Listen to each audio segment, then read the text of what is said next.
Hey everyone, Panem here again. Today, well, it's been a while since we had our last video covering stuff that I brought back from the US. But for those of you who know what was purchased over there, you guys won't be surprised when I tell you we have a Legendary Collection 3 Yugi's World sealed box to open today. So a quick story about this. I was at a Walmart over there and found some individual blister packs containing one mega pack from this box and some random rares slash commons inside the blister. And then I saw the price at $8, which was hefty but not too awful, you know? It's not a good price, but for one mega pack, which could contain a very expensive Raigeki or something like that, it's not bad at all. Now, if I could get this opened, there we go. But, you know, for $8, that's not too great. Oh, wow, it's double sealed? What is this madness? What is this? Why is it double sealed? The hell? That is not something I've noticed in previous openings of these, I think. Anyways, continuing the story, while I struggle to open this. So, yeah, I got to also see this, which is not American Walmart exclusive, contrarily to the blisters I was previously mentioning. But yeah, this, although it's not American exclusive, was $30, and you get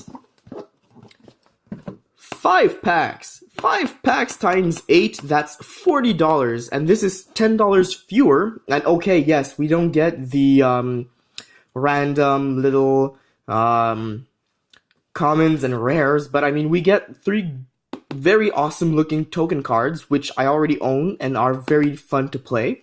And we get 3 ultra rare monsters and the Seal of Orichalcos. So we get some guaranteed foils, including tokens we can use anytime, as well as 2 more packs for like the price of 3 of the blister and maybe half of another 4th blister. So for now, I will keep these sealed. I've opened some of these previously on this channel, and it's very, very enjoyable. But as you guys have seen on the back, the promos in here are very cool. You can go on the channel and watch some of my previous videos opening these because I have reviewed them previously. But I would like to keep some of these sealed. You know, a sealed Seal of Orichalcos is more interesting to some degree. But yeah, for today, we'll be focusing on the packs. We have 5 of these magnificent packs, which are not first edition, by the way. The first edition would have shown the Seal of Orichalcos on the front of the box. But we also have one of these, which is something I used to use as my background. If you guys didn't notice that I changed backgrounds in the latest few vids. So yeah, I used to use the Seal of Orichalcos twice in my background, but times have changed. And this is a little clearer, it's cleaner also. So 5 packs. We are looking for some very good foils out of here, like a secret rare Dark Magician Girl would be very sweet. We could get some Raigekis. I think Soul Charge is in here. There are some very good staples. There are some Gravekeeper foils. A lot of awesome stuff in here, so let's get started without any further ado. Contract with the Dark Master, which summons Zork. Horus Servant. Curse of Dragon. So I think these are the short packs, not the big packs, so you don't get as many commons, but you still get the rare, super, ultra, and secret. Which is not a bad thing, actually. Like, there are some good commons in this set, but not that many. Curse of Dragon rare. Bottomless Trapple ultra rare, nice. Very, very cool card right here. I love this, and it's back at 3, so love it. UFO Turtle as a secret rare. Somewhat of a waste of a secret, but it still looks pretty nice. And Sacred Phoenix of Nephthys as a super. Okay. We also have Gold Sarcophagus as a common. Feral Imp and Dark Knight Parshath. Gold Sarcophagus as a common is pretty decent, actually. We'll sleeve the Bottomless because that is probably the more valuable foil we've pulled yet. We're off to a decent start. I mean, Bottomless not bad. Not bad. It's worth like a few bucks, and it's very playable. I do play it in a few of my decks. Not necessarily the big competitive decks, but still some pretty fun decks to play. Dark Sage, Chain Disappearance, not a bad common. I'll put the good commons aside for now. I feel like we could get some pretty good ones.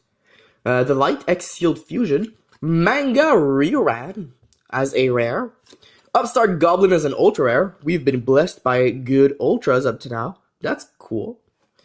Phoenix Wing Wind Blast. This used to be very good back in the days, like a long time ago, early 5Ds maybe. This was a very sought after card back then. Gravity Bind. Not bad, but not good nowadays. Still pretty cool to see as a super. We have Aurus, the Black Flame Dragon level 4, and Tricky Spell 4. A lot of 4s.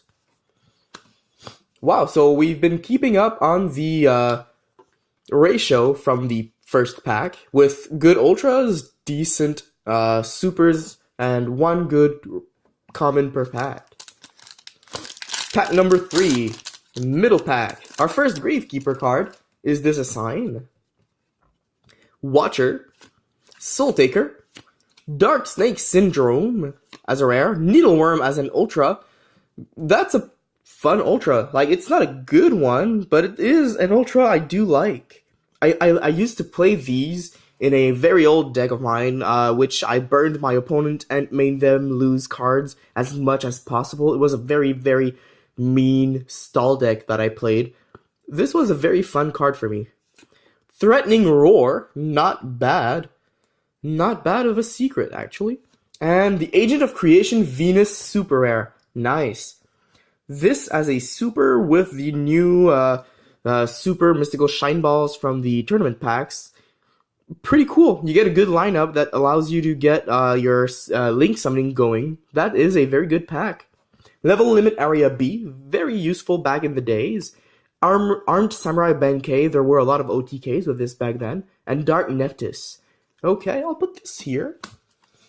This was a very moderate but good pack. Like, I won't sleeve Needleworm. That's just a waste of a sleeve at this point. It's a fun card, but it's not worth sleeving quite. Threatening Roar, though, does have some value and can be played. It won't necessarily be played, but it can. And Agent of Creation Venus has some value, whether it be for playing or collecting. A super rare Venus is nice. Very nice artwork. There we go. So, Yugi's World with a Yugi mat and 2 Yugi tins. We have 2 packs left. Let's see some magic. Let's see some powerful foils. Let's do it. One good foil could make the whole vid go from decent to epic.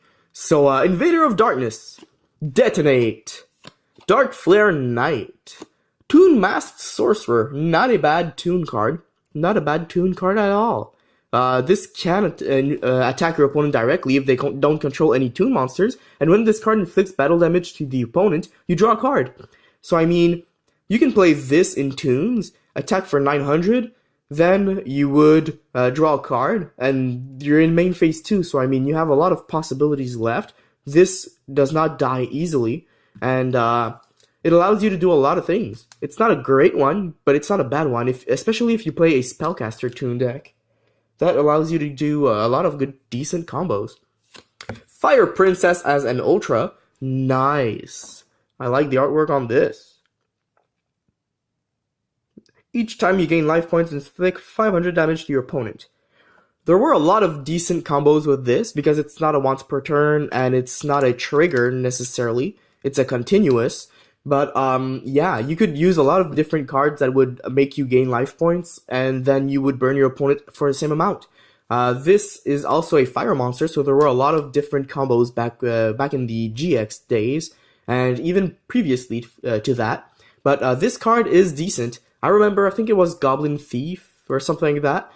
Your opponent lost 500 life points, and you gained 500 life points. So basically, they would lose 1,000, and you would gain 500. And it was a spell, normal spell, so you could play it like 3 times in one turn, which would make your opponent lose 3,000 and you would gain 1,500, which was very good.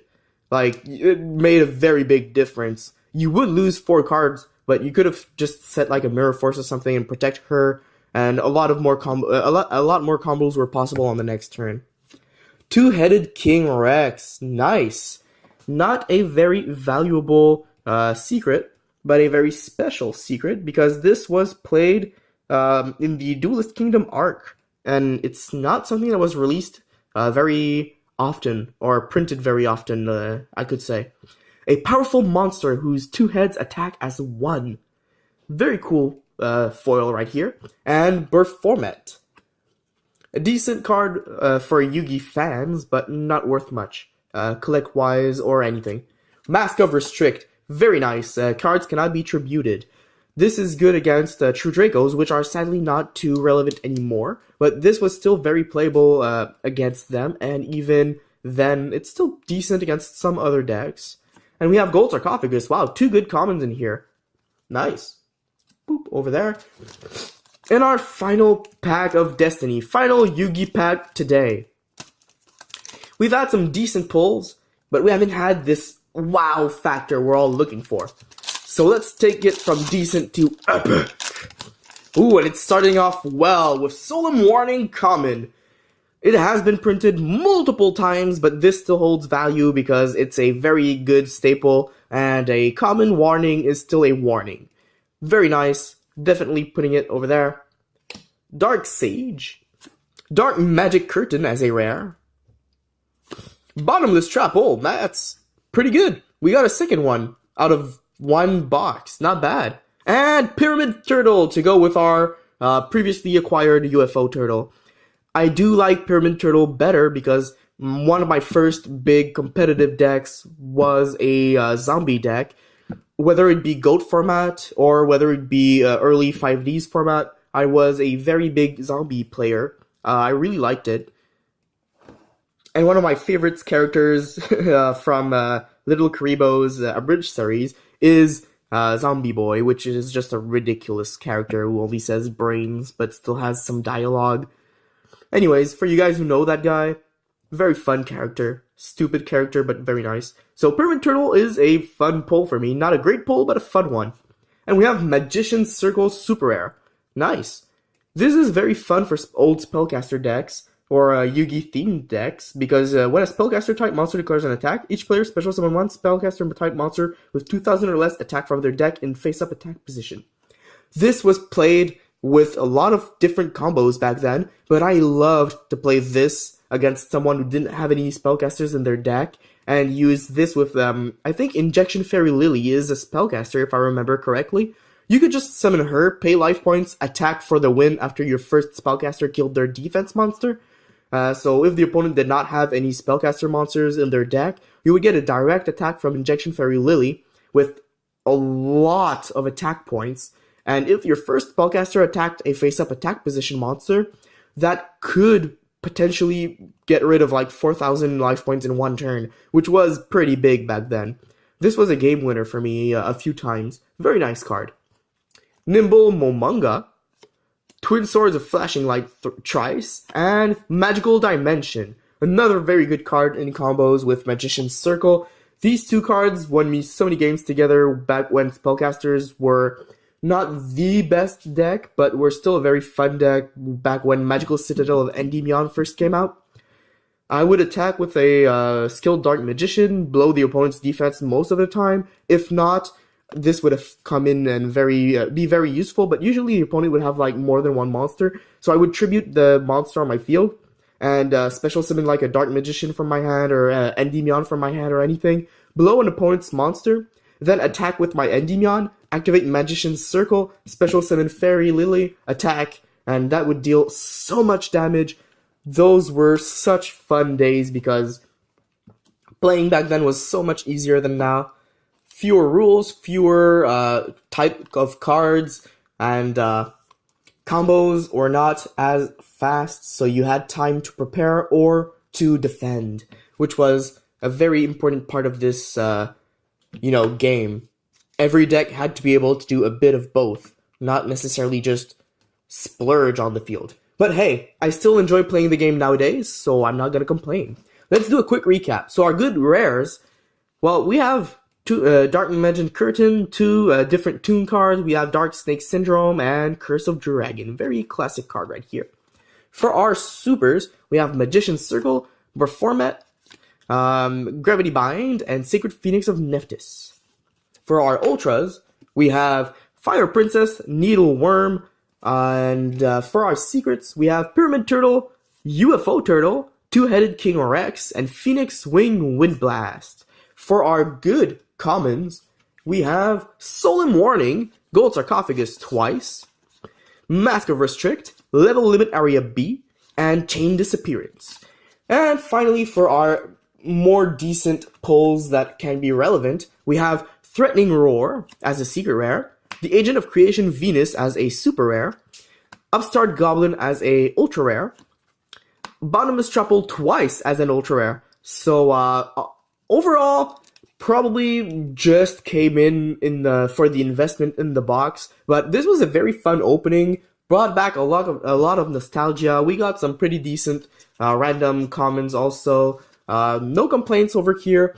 Honestly, you guys, we also have this, which makes this opening even better. And I will keep this sealed because I don't believe I have any copies of these sealed.